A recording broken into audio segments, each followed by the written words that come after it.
Bayu apa kayak ya Allah kok bingung. Ayo.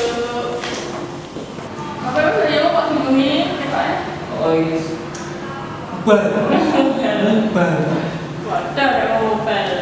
Ini program ini mau ya. Mergo Covid ya tadi rada tersendat dulu.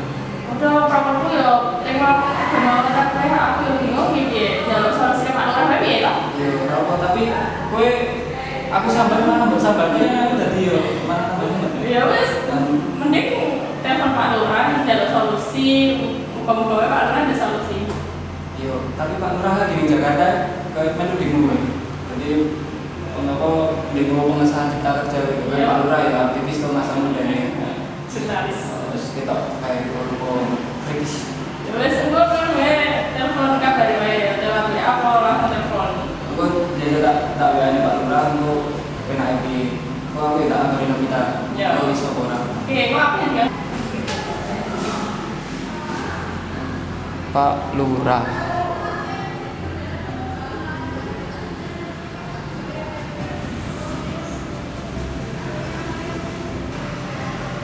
Wah, suwen Pak Lurah ini.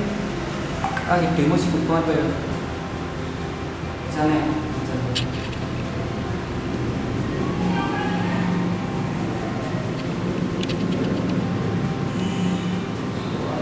Akibat teman-teman lo ya.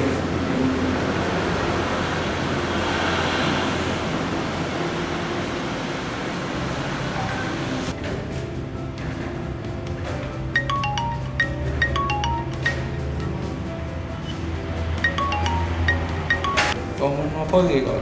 Ngomong telepon gitu. Halo. Halo, Assalamualaikum Pak. Waalaikumsalam warahmatullahi wabarakatuh. Gimana? Ini udah selesai demonya belum ya Pak ya? Soalnya saya mau minta pendapat ini terkait program. Oh ya. Emang wis siap kabeh? Orang istirahat. Ini gini Pak, nanti program kerjanya kan ini kita terhambat nih. Ada beberapa program kerja yang mogok. Nah ini kita ini dan teman-teman setim itu kebingungan. Nah kita mau sama Pak Lurah itu mau meminta solusi enaknya mau gimana, terus kedepannya mau kayak apa. Jadi kan gimana kalau kita kan Pak Lurah baru di Jakarta nih, gimana kalau kita pakai virtual aja Pak, pakai Zoom atau pakai Google Meet juga nggak apa-apa. Oh ya, siap. Ya, engko sore. Engko sore tak kabarin ya. Oh iya Pak, udah Pak. Teman-teman udah siap. Nanti tapi saya kabari dulu teman-teman soalnya kan di luar jam kerja. Biar enaknya mau jam berapa. Oke, Waalaikumsalam warahmatullahi wabarakatuh. Oh iya Pak, oh ya siap. Oke Pak, terima kasih. Assalamualaikum warahmatullahi wabarakatuh. Ini langsung tak kabari Sekti Sanwi. Sekti.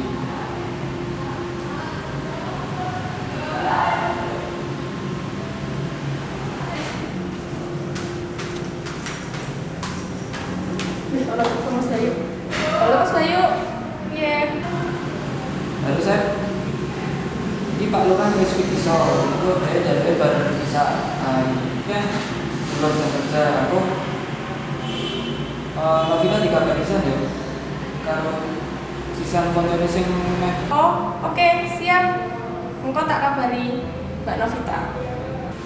Oh iya. Oke.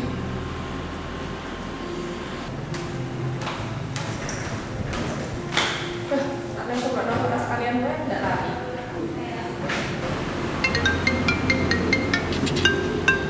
Halo Mbak Novita. Halo, iya gimana Bu Septi? Bisa dibantu? Nanti malam jadi rapat ya. Oh, gitu ya? Iya. Nanti malam tak kirim linknya langsung. Nanti aku tak mau hubungin itu ya, Mbak Talita dulu ya. Ya wes, oke. Oke, baik. Ya. Makasih ya. Terima kasih.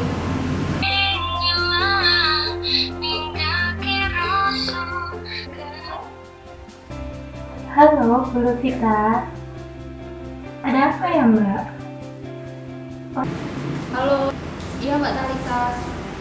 Ya, gini Mbak, mau menginfokan kalau nanti malam itu ada rapat. Iya. Iya. Nanti malam jadi rapat ya. Baik, Mbak. Terima kasih ya informasinya.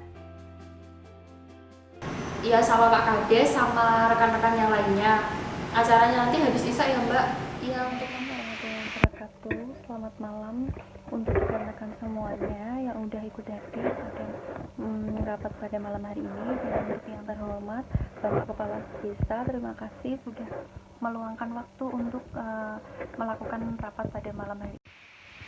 Dan di sini saya mau merapatkan tentang pembangunan jalan desa Pak, dan ada beberapa hal nanti yang akan disampaikan oleh rekan-rekan saya. Nah, saya yang menyampaikan Pak tentang pembangunan jalan untuk kemajuan desa yang harusnya kan dilakukan mulai bulan Agustus dan selesainya akhir November, tapi itu tertunda Pak karena ada pandemi.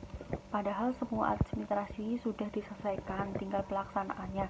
Terus langkah apa nih Pak yang mau kita ambil untuk melanjutkan program yang udah direncanakan ini?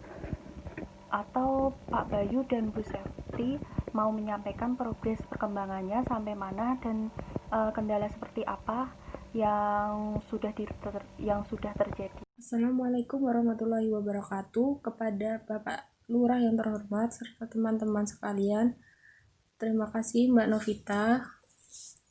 Nah, Pak, di sini saya meminta solusi dan juga saran kepada Pak Lurah tentang pembangunan desa, tentang program kerja pembangunan jalan desa yang tertunda karena pandemi COVID-19.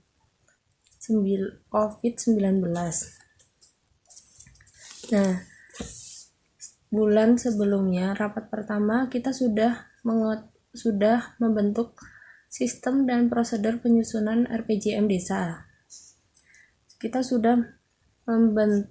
Yang pertama kita sudah membentuk tim penyusunan RPJM desa. Yang kedua tentang penyelarasan arah kebijakan, perencanaan pembangunan kebijakan. Yang ketiga pengkajian keadaan desa. Yang keempat penyusunan rencana pembangunan desa melalui musyawarah desa. Yang kelima penyusunan rencana RPJM desa. Yang keenam penyusunan rencana pembangunan desa melalui musyawarah perencanaan pembangunan desa. Dan yang terakhir penetapan RPJM. Dan Bapak juga sudah membuat penyusunan untuk pembentukan tim penyusunan RPJM sendiri. Nah, di sini kan karena pandemi COVID ini ada beberapa proses dalam pembangunan jalan untuk desa yang tertunda. Contohnya saja yang pertama SDM, yaitu sumber daya manusianya, kita terhambat karena ada beberapa orang yang tidak ingin membantu atau bergotong royong untuk pembangunan desa karena takut terkena COVID-19.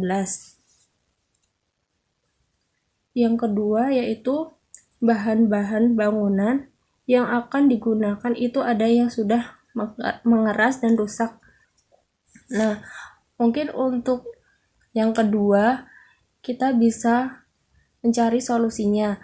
Akan tetapi untuk yang pertama kita bingung bagaimana cara untuk menanggulanginya karena kita harus meyakinkan kepada masyarakat tentang COVID itu sendiri. Bagaimana saran Bapak agar masyarakat bisa membangun program jalan yang tertunda ini? Terima kasih dari saya. Wassalamualaikum warahmatullahi wabarakatuh. Oke, assalamualaikum warahmatullahi wabarakatuh. Selamat malam semuanya. Alhamdulillahirrahmanirrahim. Salatu wassalam asyrafil anbiya'i wal mursalin Sayyidina Maulana Muhammadin wa ala alihi wa sahbihi ajma'in. Segala puji bagi Allah yang telah memberikan rahmat hidayahnya kepada kita semua sehingga kita dapat berkumpul meskipun secara virtual, tapi kita bisa bertemu dalam pembahasan program kerja yang sudah terencana, yang sudah kita susun kemarin itu dengan sehat walafiat, dan alhamdulillah salawat dan salam tetap tercurahkan kepada junjungan kita Nabi akhir zaman, Nabi Muhammad SAW, yang kita nantikan syafaatnya di akhir nanti. Teman-teman, Bapak Ibu semuanya, pada kesempatan kali ini saya akan menanggapi dari pemaparan dari Ibu Sakti tentang kendala-kendala yang ada di lapangan tersebut. Oke.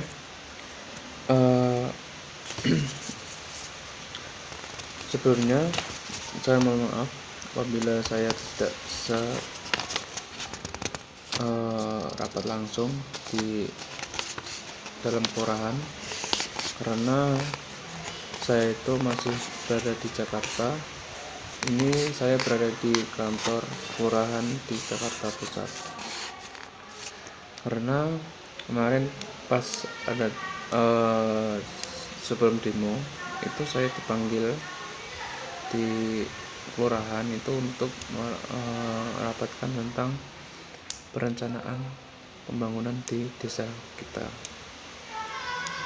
Oke, ya terus saya mau balik ke Yogyakarta, tetapi ada masalah juga, ada demo, sehingga saya tidak mau terjun untuk melihat, untuk ikut demo tersebut, untuk seperti apa sih aspirasi masyarakat di Jakarta itu tentang RUU Cipta Kerja tersebut. Oke, kita langsung aja di pembahasan kita, yaitu tentang SDM kita itu SDM yang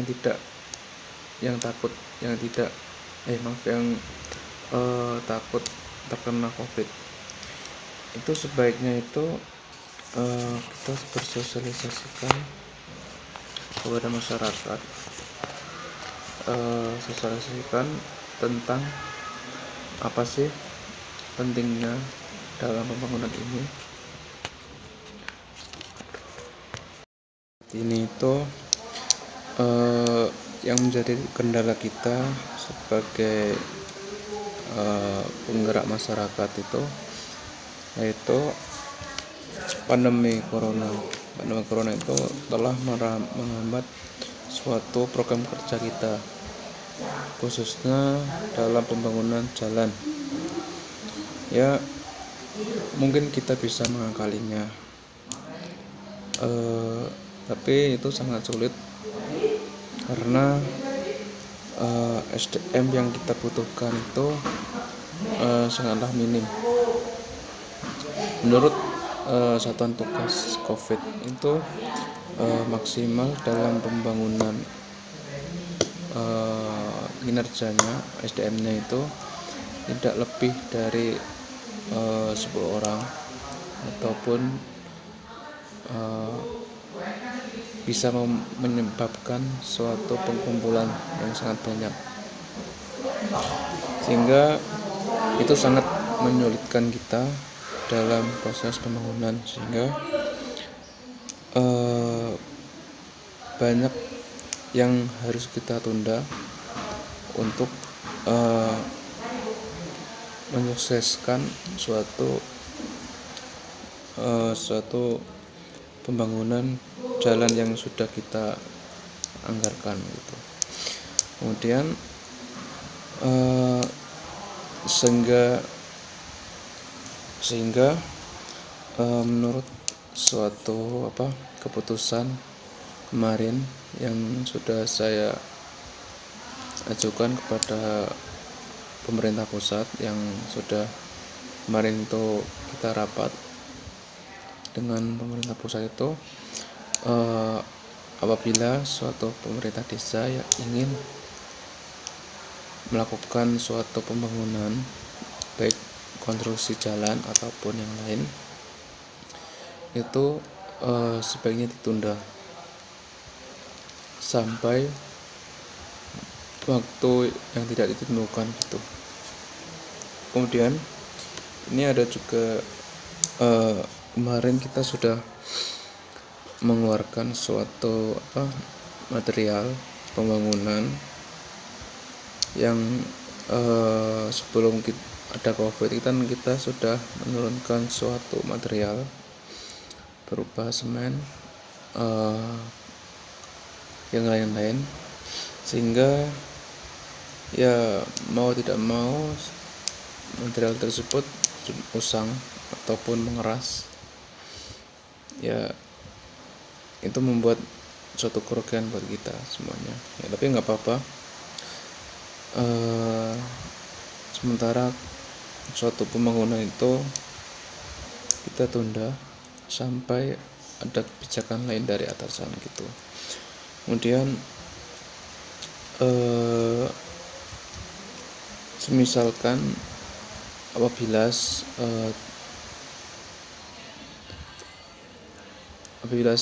besoknya waktu yang sudah kita tentukan sudah tepat dalam pembangunan, kita bisa berbicara langsung kepada masyarakat, kita sosialisasikan tentang pembangunan tersebut, kita jelaskan dengan sejelas-jelas mungkin supaya masyarakat di desa kita itu bisa kontribusi kepada kita, tidak takut dengan COVID. Yang penting kita yang bisa menjelaskannya kepada mereka gitu. Sehingga menurut saya itu suatu pembangunan itu kita tunda sampai tahun depan di Januari. Mudah-mudahan pada Januari tersebut kita bisa melakukan suatu pembangunan jalan. Ya meskipun corona belum hilang, tetapi kita bisa berjalan meskipun hanya beberapa orang, tetapi kita bisa melakukan perencanaan pembangunan tersebut. Ya itu aja. Ya saya terima kasih kepada teman-teman yang sudah bekerja keras untuk menciptakan suatu perdesaan kita yang seperti ini menjadi desa yang maju lagi gitu. Dan saya mohon maaf apabila saya belum bisa mensurvei langsung ke lokasi karena masih terhambat oleh beberapa macam, karena pada saat ini dari pemerintah pusat belum memperbolehkan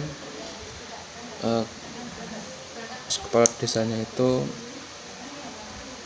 pergi ke keluar pulang ke rumahnya, karena kondisi di sini belum memungkinkan gitu ya, sehingga mau tidak mau kita apabila rapat kita menggunakan Google Meet tersebut. Oke. Terima kasih. Selamat. Oke, Assalamualaikum warahmatullahi wabarakatuh. Langsung saja untuk mempersingkat waktu karena kita di virtual ada batasan waktunya. Jadi gini, Pak Lurah. Jadi gini, saya ini bingung. kan proker kita terhambat nih, ada beberapa proker yang terhambat. Salah satunya itu pembangunan jalan di desa. Nah di desa kita ini kan kita udah mengeluarkan beberapa bahan bangunan. Nah di situ kan kita terkendala untuk pelaksanaannya karena berimbas dari pandemi ini. Nah, kemarin itu saya sendiri ke sana juga dicegah juga sama warga karena di sana menerapkan lockdown seperti kayak karantina wilayah itu diterapkan dari kesadaran dari masyarakat sendiri seperti itu. Tapi setelah saya nego saya bisa masuk ke sana dengan protokol yang ada. Yang terjadi kita nggak bisa eksekusi itu sampai sekiranya 2 bulan ke depan, Pak. Sepertinya seperti itu. Soalnya keadaannya juga seperti ini. Mereka ketakutan karena pandemi ini dan kita juga susah untuk memaksakannya. Jadi kami minta solusi dari Bapak. Enaknya mau gimana? Karena kalau mau di pending lagi itu takutnya kita mengalami kerugian yang banyak. Dan tapi kalau kita memaksakan untuk membangun itu nanti kita ditegur oleh pemerintah pusat itu karena pemerintah pusat melakukan seperti protokol yang harus ditaati seperti itu, Pak. Jadi bingungnya kita di lapangan seperti itu. Jadi kami mau minta solusi kepada Bapak, enaknya mau gimana. Dan seluruh syarat administrasi kan kita udah selesai ya Pak, udah ACC semua, tinggal pelaksanaannya aja. Nah kita untuk menunggu kapannya itu terlaksana kan kita tergantung dari pemerintah pusat. Ini pandemi sampai kapan kan kita juga nggak tahu gitu Pak. Nah apakah nanti mau dilanjutkan atau kita pending dengan jangka waktu yang belum bisa ditentukan atau mau gimana, seperti itu Pak. Oke, sebelumnya saya mohon maaf tadi saya pindah posisi karena tadi pada posisi kemarin tadi itu di ruangan tidak ada sinyal, sehingga saya pindah di teras kecamatan yang ada di Jakarta Utara. Baik, tadi dari saudara Bayu, Bapak Bayu itu yang telah survei bahwa tenaga kerja yang di lapangan itu merasa bingung kan ya, karena masyarakat yang ada di sana itu tidak mau menerima bahwa karena ada COVID Corona ini. Baik, menurut saya pribadi itu lebih baik kita pending aja proyek ini. Ya meskipun kita mengalami kerugian yang ada, tetapi demi keselamatan, demi toleransi dari masyarakat atau supaya masyarakat itu bisa membantu kita pada saat proyek tersebut, ya kita mau tidak mau kita banding aja, karena yaitu berbagai macam hal yang ada. Daripada kita melanjutkan proyek pembangunan itu tapi kita kena tegur, mending kita tunda aja sampai waktu yang telah ditentukan gitu. Ya nggak apa-apa, kita rugi ya mudah-mudahan dengan adanya ini kita bisa mengambil hikmahnya dari semuanya gitu. Terima kasih Mas Bayu, udah paham kah? Baik Pak, terima kasih atas solusinya.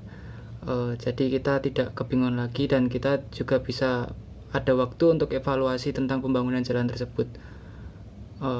Dikarenakan kan kita juga harus menjaga jarak juga, terus kita juga menghindari kerumunan. Jika itu dilaksanakan, dikhawatirkan tetap kerumunan tetap terjadi. Dan nanti tentang bahan bangunan yang udah kita berikan dan kita beli, itu kan kita bisa meminta bantuan kepada masyarakat di sana untuk mengamankan bahan bangunan tersebut.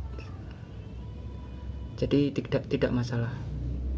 Di lapangan juga nanti bisa dikondisikan seperti itu, Pak. Terima kasih atas solusinya, Pak. Jadi nanti kita akan sounding lagi. Oke, selamat malam semuanya. Nah, untuk pertemuan malam ini dapat kita simpulkan bahwa pandemi yang sedang kita alami saat ini mengakibatkan beberapa pembangunan proyek-proyek terhambat atau mengalami penghambatan. Nah, mau nggak mau, untuk sementara waktu kita harus menunda pembangunan tersebut. Ya, mungkin sampai waktu yang belum bisa kita tentukan atau belum bisa kita kira-kira kapan akan melanjutkannya. Kalaupun semisal kita bertekad melanjutkan pembangunan tersebut, takutnya nanti di tengah-tengah pengerjaan kita dapat teguran dari pihak pemerintah, atau bisa juga kita mengganggu kenyamanan dari masyarakat sekitar, karena kan kita berkerumunan, sedangkan protokol dari pemerintah itu ya intinya kita harus meminimalisir lah untuk berkerumun kayak gitu. Nah, tadi untuk semen yang sudah mengeras ya, dalam kondisi saat ini mau nggak mau ya kita harus diamkan saja semennya. Ya, kita tidak bisa melakukan apa-apa untuk saat ini kecuali mematuhi protokol yang sudah ada kayak gitu. Nah, kan kita juga tidak menginginkan hal ini terjadi. Jadinya semuanya tuh serba ya mau nggak mau harus mau. Jadi untuk semennya yang mengeras ya cukup didiamkan aja mungkin gitu. Mungkin Pak, untuk moderatornya kayaknya sinyalnya terputus. Saya ambil alih Pak, mungkin. Baik rekan-rekan semua, mungkin cukup sampai di sini pertemuan malam hari ini. Nah, ada kurang dan lebihnya dari saya minta maaf. Terima kasih juga atas kerjasamanya dan waktunya untuk teman-teman semua. Semoga di keadaan seperti ini kita selalu diberi kesehatan, selalu diberi kekuatan, dan jangan lupa jaga kesehatannya untuk teman-teman semua. Patuhi protokol, cuci tangan dan pakai masker kalau keluar, dan jangan lupa jaga kesehatan. Baik, terima kasih semuanya. Sekian dari saya. Wassalamualaikum warahmatullahi wabarakatuh. Selamat malam.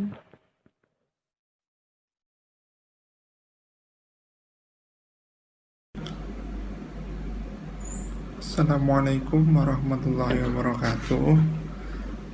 Pertama-tama saya akan menjelaskan tentang pertanyaan yang diberikan dari teman-teman mahasiswa yang menanyakan tentang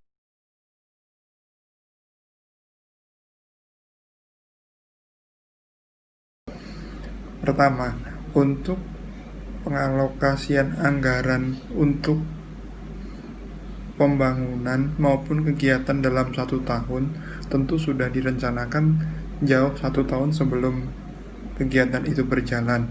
Akan tetapi kita belum mengetahui tentang kondisi yang ada pada saat pandemi. Jadi kita mengalokasikan anggaran untuk penanganan COVID itu harus sesuai dengan prosedur. Untuk anggaran yang awalnya untuk pembangunan jalan, akan tetapi pada bulan Maret terjadi wabah COVID, mungkin sudah ada yang namanya aturan yang dikeluarkan oleh pemerintah daerah ataupun pemerintah pusat untuk mengalihkan anggaran yang awalnya untuk pembangunan, dialihkan sekarang kegunaannya menjadi untuk penanganan wabah COVID-19.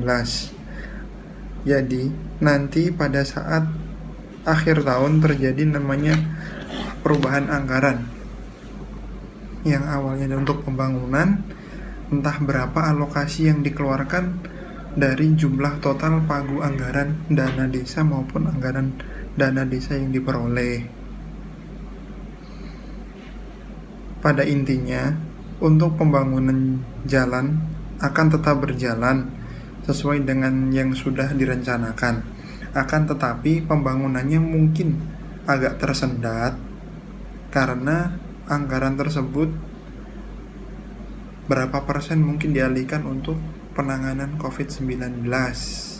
Itu sesuai dengan aturan dari peraturan bupati yang diambil juga dari peraturan provinsi dan pemerintah pusat.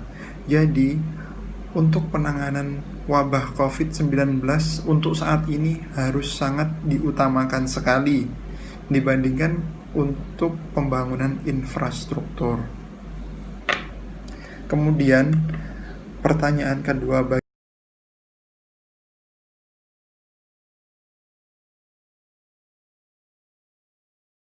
kembali ke pertanyaan pertama. Sebenarnya pertanyaan pertama dan kedua ini ada korelasinya. Untuk anggaran yang berjalan pada tahun ini tentunya sudah jauh dari tahun kemarin, sudah direncanakan. Pada tahun kemarin kita belum tahu apa yang terjadi di tahun ini. Seperti halnya pada saat ini, tahun kemarin kita merencanakan untuk mengalokasikan anggaran untuk pembangunan. Akan tetapi pada tahun ini kita sedang dilanda wabah COVID-19. Maka dari itu, pemerintah daerah mengeluarkan peraturan untuk mengalokasikan anggaran berapa persen dari anggaran dana desa yang didapat untuk penanganan COVID-19. Jadi pembangunan akan tetap berjalan, akan tetapi pembangunan tersebut mungkin nanti dipotong menjadi berapa tahap, karena anggaran pertama berapa persen yang awalnya untuk pembangunan dialihkan untuk kegiatan penanganan wabah COVID-19 yang saat ini harus diutamakan daripada pembangunan fisik yang ada. Kemudian pertanyaan ketiga,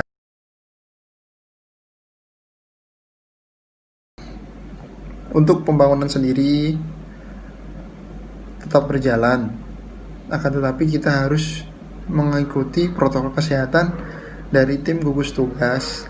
Apakah boleh ada aktivitas di luar rumah yang notabene mungkin bisa nanti menjangkit wabah COVID-19. Maka dari itu, untuk melaksanakan pembangunan fisik, kita harus menunggu instruksi ataupun informasi dari pemerintah kabupaten atau pemerintah kecamatan, apakah pembangunan ini harus tetap berjalan dengan protokol kesehatan yang ada, ataukah pembangunan ini dihentikan, nanti anggarannya dialihkan untuk tahun depan setelah COVID-19 sudah berakhir, baru nanti sisa lebih penggunaan anggaran bisa dilanjutkan kembali untuk pembangunan. Jadi kita harus menaati dari tim gugus tugas. Kalau memang boleh kita laksanakan, akan tetapi kalau misal pembangunan itu harus dihentikan, maka anggaran tersebut kami jadikan silpa untuk digunakan tahun depan. Kemudian pertanyaan keempat,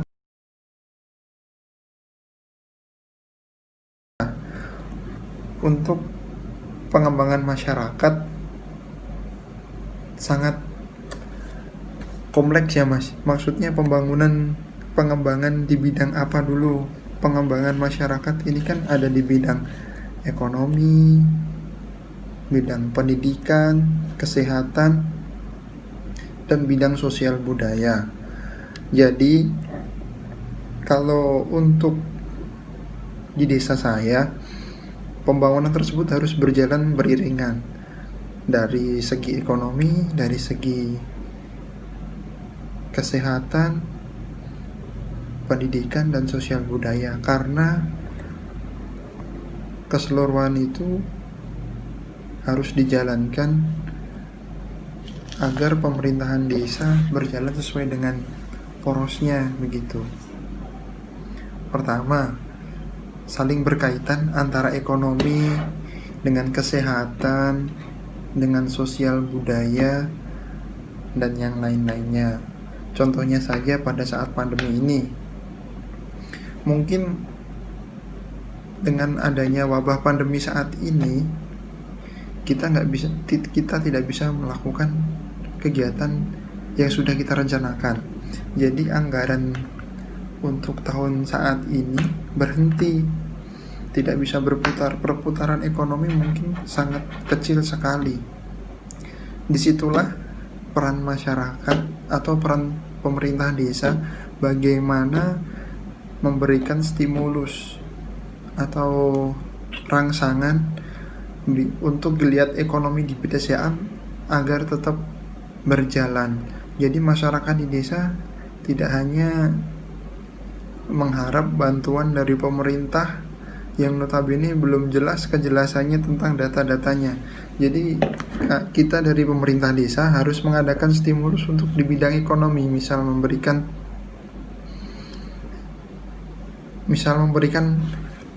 pelatihan untuk kegiatan yang setidaknya menghasilkan uang pada saat pandemi seperti ini. Kemudian antara ekonomi dan kesehatan itu berjalan beriringan ya Mas. Kalau ekonominya, taraf kehidupan ekonominya rendah, mereka akan cenderung acuh tak acuh dengan COVID-19. Mereka mungkin akan lebih berpikir daripada saya mati kelaparan yang tidak punya penghasilan setiap hari. Jadi saya lebih bagus bekerja di luar rumah walaupun dengan resiko COVID-19 tersebut. Maka dari situ pemerintah desa harus aktif bagaimana membuka celah biar ekonomi masyarakat tetap berjalan di tengah pandemi saat ini. Begitu. Kegiatan apa saja yang kelihatannya bisa dilakukan pemerintah desa untuk mengajak pemerintah desa bekerja dari rumah dengan stimulus anggaran yang dimiliki oleh pemerintah desa. Memang tugas dan beban kita agak lebih susah dan berat di masa pandemi saat ini, akan tetapi memang harus dihadapi supaya masyarakat tetap bisa mendapatkan uang ataupun penghasilannya tetap berjalan walaupun di tengah pandemi saat ini, agar mereka sadar bagaimana pentingnya kesehatan pada saat pandemi saat ini.